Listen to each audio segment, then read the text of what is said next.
Hi hello నమస్తే welcome to Pallavi TV. This is Santosh. ఇవాళ topic ఏంటంటే Bigg Boss season 8 recent eliminated contestant Sonia Akula. ఇంత ద్వేషమా? కేవలం తను బిగ్ బాస్ లో ఉంది 4 వారాలు మాత్రమే. కేవలం 4 వారాల్లో ఒక వ్యక్తి పైన ఇంత ద్వేషమా? కేవలం ఆడియన్సే కాదు, హౌస్ మేట్స్ అంతా ఓ పక్క, ఓన్లీ సోనియా మాత్రం ఓ పక్కగా మారిపోయింది. ఒక వ్యక్తి పైన కేవలం 4 వారాల్లో అంత నెగిటివిటీ రావడానికి కారణం ఏంటి? అంత పెద్ద తప్పు సోనియా ఆకుల ఏం చేశారు? బిగ్ బాస్ లో గత సీజన్స్ లో కూడా కొంతమంది పైన నెగిటివిటీ స్ప్రెడ్ అయింది, చాలా ట్రోల్స్ కూడా జరిగాయి. కానీ సోనియా ఆకులకి జరిగినంత ట్రోలింగ్ గానీ, బయట ఆమెకు వచ్చిన నెగిటివిటీ గానీ ఎవరికి రాలేదు. అది కూడా కేవలం 4 వారాల్లో. అసలు ఆమె పైన అంత నెగిటివ్ రావడానికి కారణం ఏంటి అనేది ఒకసారి విశ్లేషిద్దాం. సోనియా మొదట్లో హౌస్ లోకి ఎంట్రీ ఇచ్చినప్పుడు తన మాటలకు గానీ, తన బిహేవియర్ గానీ ఖచ్చితంగా ఈ అమ్మాయి టాప్ 5 టు టాప్ 3 కంటెస్టెంట్ వరకు ఉంటుంది అని చాలా మంది అనుకున్నారు. స్టేజ్ పైన నాగార్జున గారు కూడా ఆమె వే ఆఫ్ టాకింగ్ చూసి చాలా ఇంప్రెస్ అయ్యారు. అయితే మొదటి వారంలోనే ఎంట్రీ ఇచ్చిన నెక్స్ట్ డేనే శేఖర్ భాషతో ఆరెంజ్ విషయంలో గొడవ పెట్టుకుని, అంటే శేఖర్ భాష ఆరెంజ్ తీసుకొని టేబుల్ పైన ఆరెంజ్ తీసుకొని గేమ్ లా ఆడుతుంటే ఆ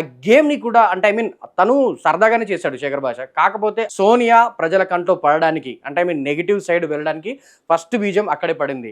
ఆ ఆరెంజ్ ఏదైతే ఆడుకోవడానికి శేఖర్ భాష తీశారో దాన్ని ఫుడ్ ఐటమ్ ని ఆట వస్తువులా ఎలా చూస్తారు, అలా చూసిన వాళ్ళు, అలా ఆడిన వాళ్ళు ఇక్కడ నుంచి ఐటమ్స్ ఏం తినొద్దు అంటూ తన వాయిస్ ని రైజ్ చేసింది సోనియా. అక్కడి నుంచి ఆమె డామినేషన్ 4th వీక్ ఎలిమినేషన్ వరకు అలాగే జరిగిందని చెప్పాలి. అలా మొదలైంది. దాని తర్వాత కుక్కర్ విషయంలో బేబక్తో కూడా గొడవ. ఆ సిచ్యువేషన్ లో ఆమె కొంచెం పెద్ద ఆమె కాబట్టి కిచెన్ వ్యవహారాలన్నీ ఆమెకు అప్పచెప్పారు. ఆ కుక్కర్ కొంచెం ప్రాబ్లం ఉండడంతో కన్ఫ్యూజ్ అయిపోయి ఏదో ఆమె చేసిన పప్పు ఏదో పాడడం జరిగింది. ఆ విషయాన్ని కూడా, అంటే ఐ మీన్ అందులో అంత సీరియస్ అవడానికి ఏం లేదు, దాన్ని కూడా ఒక పాయింట్ కింద తీసుకొని బేబక్క ఎలిమినేషన్ కి కారణమయ్యారు సోనియా. మీరు ఫుడ్ విషయంలో అంత నెగ్లెక్ట్ గా ఎలా ఉంటారు, మీ కారణం వల్ల మేమందరం ఆకలితో సఫర్ అవ్వాల్సి వచ్చింది అని చెప్పి ఓ పక్క తను చేసిన మిస్టేక్ ని బేబక్క ఒప్పేసుకుంటున్నా సరే, నేను కావాలని చేయలేదు, ఆ కుక్కర్ ని అర్థం చేసుకోవడం నాకు కొంచెం టైం పట్టింది, దాని వల్ల జరిగిన తప్పే తప్ప నేను కావాలని చేసిన మిస్టేక్ కాదని ఒక పక్క బేబక్క చెప్తున్నా వినిపించుకోకుండా తన వాదన తనే అన్నట్టుగా ఫస్ట్ ఎలిమినేషన్ గా బేబక్క బయటకు వెళ్ళడానికి రీజన్ అయ్యారు సోనియా. సో ఆ తర్వాత కూడా కొన్ని సిచ్యువేషన్స్ లో మధ్యలో వచ్చేసి కంటెస్టెంట్ అంటే విలువ ఇవ్వకుండా తన యాటిట్యూడ్, నేను ఇలాగే, నేను లాయర్,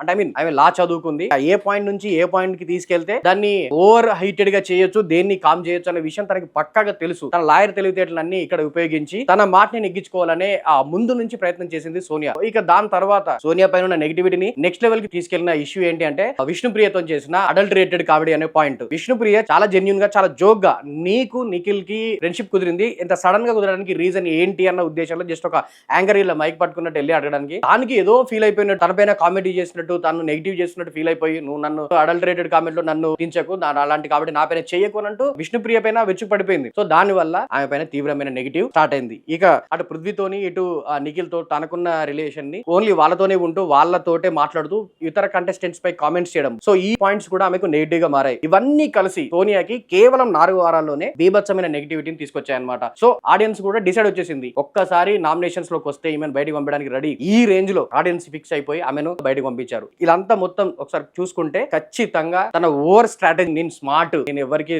తలొగ్గను, నేను చెప్పిందే వేదం, నేను చెప్పిందే జరగాలి అనే ఒక ఓవర్ స్మార్ట్, ఓవర్ థింకింగ్ ఏదైతే ఉందో అదే ఆమె సోనియా కొంపమించిందని చెప్పాలి. తను జెన్యూన్ అని అనుకోవడంలో తప్పలేదు, బట్ వే ఆఫ్ బిహేవియర్ ఉంటుంది కదా, మనం ఏం ఆడుతున్నాము, ఏం మాట్లాడుతున్నాం అని కాదు, మనం ఇతర కంటెస్టెంట్ తో ఎలా ఉంటున్నాం అనేది కూడా బిగ్ బాస్ లో చాలా ఇంపార్టెంట్. ఆ విషయంలో సోనియా ఫెయిల్ అయ్యారు కాబట్టి ఎలిమినేట్ అయ్యి ఇంటికి వచ్చారు. సో ఇది సోనియా ఎలిమినేషన్ వెనకాల తనను తానే ఒక గొయ్యి తవ్వుకొని అందులో పడిపోయిందని చెప్పొచ్చు.